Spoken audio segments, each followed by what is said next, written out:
उत्तर प्रदेश में पिछले 3 दिनों से लगातार यूपी टेट 2026 के एग्जाम का आयोजन उत्तर प्रदेश के विभिन्न जिलों में किया जा रहा था। इससे संबंधित कुछ महत्वपूर्ण बातें हैं, उस पर हम लोग चर्चा करने वाले हैं। तो क्या खबरें हैं पिछले 3 दिनों की, उन पर हम लोग चलिए आगे बात करते हैं। तो देखो भैया, आपका जो यूपी टेट का पेपर खत्म हो चुका है, उसमें जो उपस्थिति है लगभग 88.77% की टोटल ये उपस्थिति यहाँ पर दर्ज की गई है। और पिछले 3 दिनों में पूरे उत्तर प्रदेश में 44 फर्जी अभ्यर्थी पकड़े गए हैं। ये सब बातें यहाँ पर पेपर में आप देख सकते हैं और इसको हमने यहाँ पर डिटेल में लिखा भी है। देखो भैया, अगर अपर प्राइमरी यानी जूनियर की बात करें तो टोटल उसमें लगभग 12 लाख बच्चे थे, जिसमें से लगभग 10.5 लाख बच्चों ने पेपर दिया है और इसका जो उपस्थिति यानी परसेंटेज है 87% है। इसी प्रकार अगर हम प्राइमरी की बात करें तो यहाँ पर 7,83,000 बच्चों ने अपना रजिस्ट्रेशन करवाया था, लेकिन पेपर सिर्फ 7,13,000 बच्चों ने दिया है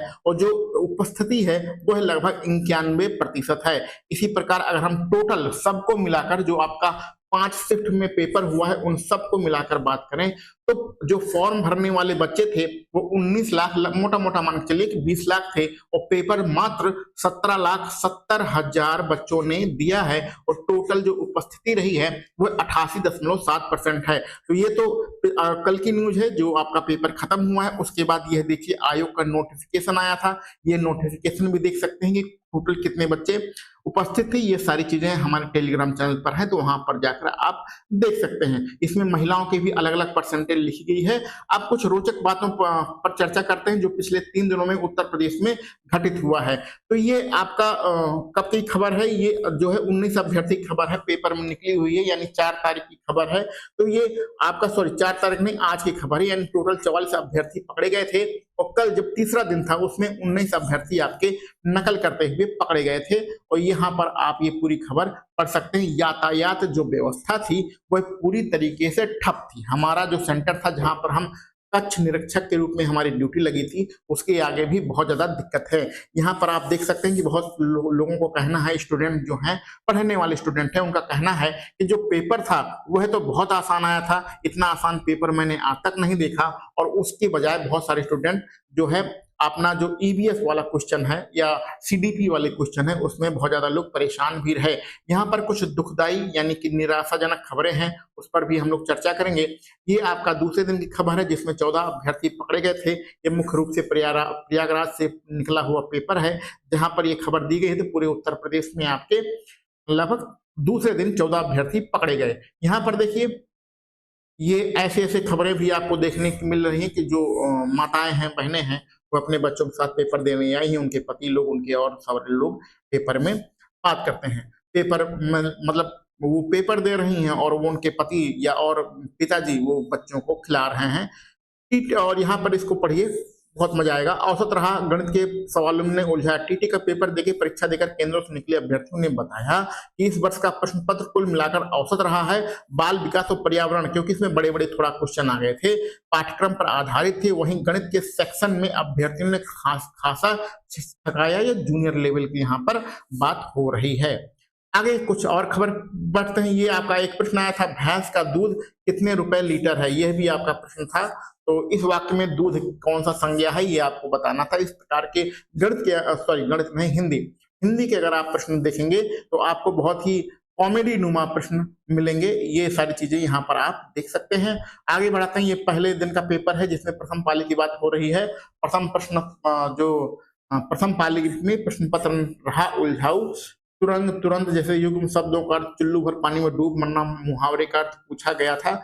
ये सारी चीजें यहाँ पर हैं। यानी कि आपका जो पेपर हुआ है, मेरे हिसाब से जो मैंने देखा है उसमें आपके हिंदी बहुत ही आसान है। संस्कृत मेरा विषय नहीं है, लेकिन संस्कृत के भी प्रश्न कोई बहुत ज्यादा डिफिकल्ट नहीं थे, आसान ही थे, बड़े बड़े प्रश्न नहीं थे। लेकिन इसके अलावा आपका ईवीएस जो वाला पोर्शन कुछ लोग परेशान है, इसमें सीडीपी वाले पोर्शन में भी कुछ लोग परेशान है। और गणित चूंकि हम पढ़ाते हैं तो हमें तो आसान लगता है, लेकिन आप लोग पता नहीं क्यों परेशान है।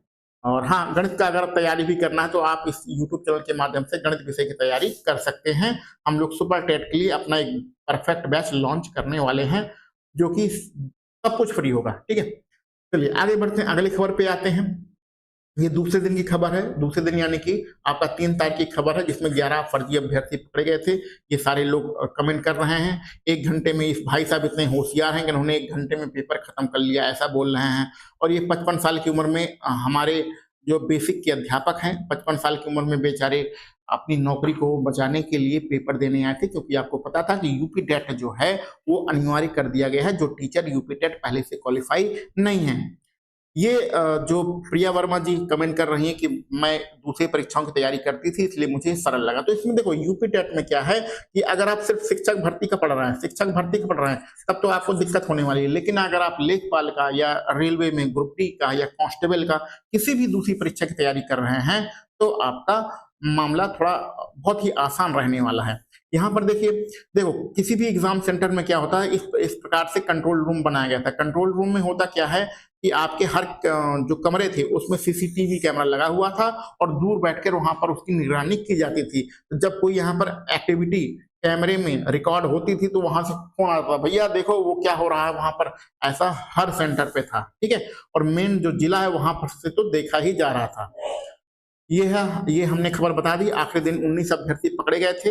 ये वाला खबर भी है, लोकतंत्र चुनाव प्रक्रिया वाली ईवीएम वाला मुद्दा है, तो वो वाली चीजें भी यहाँ पर प्रश्न में पूछी गई थी। ये आपने 44 फर्जी अभ्यर्थी।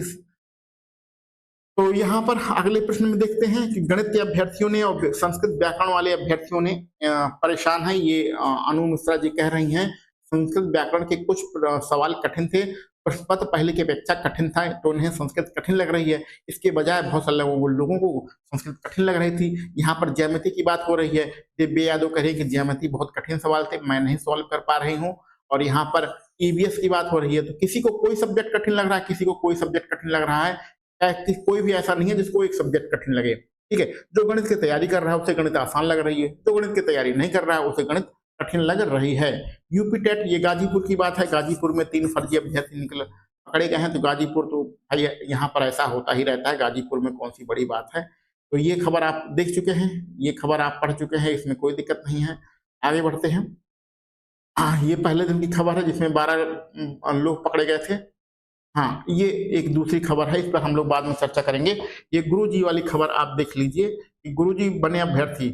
अब उत्तर प्रदेश में क्या हो रहा है कि बड़ी, उत्तर प्रदेश क्या पूरे देश में बड़ी दिक्कत हो गई है कि यूपी टेट सबके लिए जो है कर दिया गया है। जो टीचर पढ़ा रहे हैं उनके लिए भी प्रॉब्लम है, उनके लिए उनको भी टेट क्वालिफाई करना है, नहीं तो फिर उनके लिए हो जाएगी दिक्कत। तो ऐसे ऐसे गुरुजी जिनकी उम्र 50 साल है, 55 साल है, 48 साल है, वह भी पेपर देने के लिए आए हैं। अगले प्रश्न में देखिए, वैचारिक सवालों ने घुमाया गणित ईवीएस के प्रश्नों से उलझे अभ्यर्थी। तो ये वही बात है, ये जो आपका 6 से 8 वाली बात हो रही है जूनियर स्तर में। गणित वास्तव में जो आपका कांस्टेबल वाली भर्ती होती है या फिर इस प्रकार की जो भर्तियां होती हैं उस लेवल के क्वेश्चन आपसे यहाँ पर पूछे गए थे। कुछ सवाल तो आसान थे लेकिन कुछ में आपकी दिक्कत हो सकती थी, ठीक है। ये फर्जी अभ्यर्थी वाली खबर हमने पढ़ ली है, ये प्रथम पारी की पहले दिन की खबर है। हाँ, ये एक दुखद खबर है, दुखद खबर है कि यहाँ पर जो है एक महिला थी जिसका एक्सीडेंट हो गया है, और उससे भी ज्यादा दुखद खबर ये है, ये वाली खबर। अब इसमें कितनी सच्चाई है, यूपी टेट का पेपर के कारण ही इन्होंने ऐसा किया है या कोई और दिक्कत थी, ये कहा नहीं जा सकता है। कि यूपी टेट का पेपर उसका बहुत ही खराब हो गया था तो छात्रा ने क्या किया कि अपनी जान दे दी है। ये प्रतापगढ़ की मामला है। प्रतापगढ़ में एक ऐसा बताया जा रहा है कि एक स्टूडेंट थी, उसका पेपर खराब हो गया। तो पेपर खराब होने के कारण वो बहुत दुखी थी और उसका जो है उसने क्या किया कि भैया अपना सुसाइड कर लिया। तो ये ऐसी खबरें तो बिल्कुल भी नहीं होना चाहिए। हम तो बार बार यही समझाते हैं कि नौकरी मिलना नौकरी ना मिलना ये तो किस्मत की बातें होती हैं। ऐसा थोड़ी है कि आपको जब आप टीचर बन जाओगे 50,000 सैलरी मिलेगी तो मजा ही मजा रहेगा। 50,000 रुपया तो और भी कुछ बहुत सारी चीजें करके कमा ले सकते हो, ठीक है। तो कोई जरूरी नहीं है। टीचर में थोड़ा सा ये होता है कि चलो ठीक है वेतन आ रहा है, अच्छी बात है, आपको ज्यादा दिमाग नहीं लगाना, इसके अलावा कुछ होता नहीं है। गवर्नमेंट जॉब में आप बहुत सारी चीजें हैं जिसमें जो करके आप 40,000 50,000 60,000 रुपया महीना कमा सकते हैं। रुपया कमाना बहुत आसान है और जीवन तो एक बार मिलता है। तो एक सरकारी नौकरी के लिए इस जीवन को बर्बाद मत करिए। बहुत सारी चीजें हैं जो आप कर सकते हैं। तो ये एक खबरें थी, कुल मिला के यूपी टेट का जो आपका पेपर था वो अब समाप्त हो चुका है।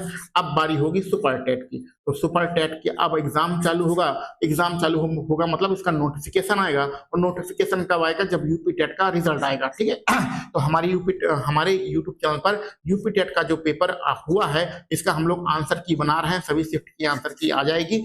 और आप लोगों ने दूसरे यूट्यूब चैनल पर आंसर की देखा ही होगा, लेकिन इस पर भी आप देख लेंगे। और सुपर टेट की अगर तैयारी करना है तो हमारे साथ जुड़े रहिए, बिल्कुल फ्री में सारे कंटेंट आपको यहाँ पर उपलब्ध कराए जाएंगे। और जो गणित के बच्चे हैं, जो उन्हें बहुत ज्यादा दिक्कत होती है गणित में, वह तो हमारे साथ लगातार बने ही रहें, क्योंकि इन्हीं के लिए मेन मुख्य रूप से काम किया जा रहा है।